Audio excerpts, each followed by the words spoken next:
आज मैं आपको सुनाऊंगा गुरु की सेवा। एक साधु और उसके दो चेले की एक बहुत ही मजेदार स्टोरी। एक साधु बाबा स्वयं को बहुत ही होशियार समझते थे। उनके दो चेले थे। दोनों ही चेले काफी हृष्ट पुष्ट और लंबे तगड़े थे। भोजन के बाद जब साधु बाबा अपने आसन पर लेटते तो दोनों चेले बारी बारी से आकर उनके पैर दबा जाते, और जब बाबाजी को गहरी नींद आ जाती तब वे दोनों भी अपने अपने आसन पर जाकर आराम कर लेते। एक दिन बाबाजी ने सोचा, क्यों न अपनी दोनों टांगे दोनों चेलों के हवाले कर दूं।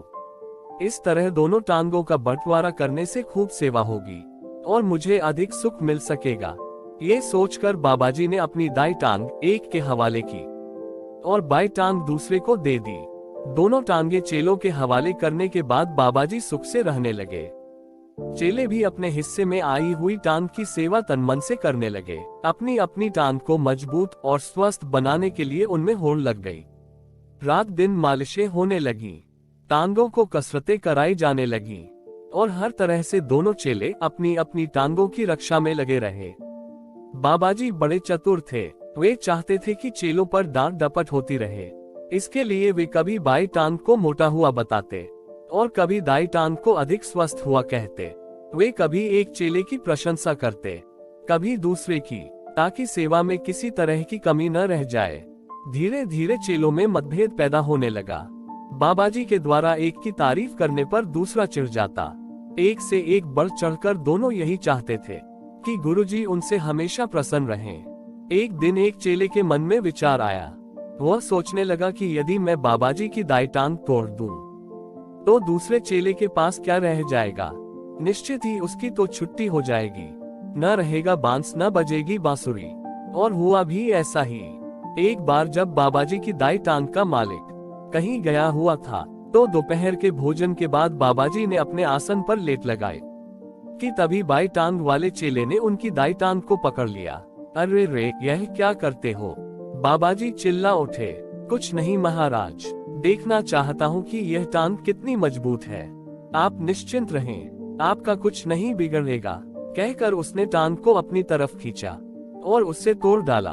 बाबाजी दर्द के कारण बेहोश हो गए। थोड़ी देर में होश आने के बाद देखा कि टूटी हुई टांग का मालिक सामने खड़ा है। पीड़ा से कराहते हुए बाबाजी को देखकर पूछा, तो बाबाजी कैसा महसूस हो रहा है? मुझे मालूम पड़ा है कि बाई टांग वाले चेले ने आपकी ऐसी खिदमत की है। बाबाजी कराहते हुए बोले, वही कमबख्त का काम है, कामचोर बेईमान कमअक्ल बुद्धू नकारा, कहकर बाबाजी फिर से बेहोश हो गए। सुनकर दाई टांग वाला चेला आग बबूला हो गया। वह सोचने लगा, मुझे सेवा से अलग कर वह अकेला ही बाबा की कृपा का पात्र बनना चाहता है, लेकिन मैं ऐसा कभी न होने दूंगा।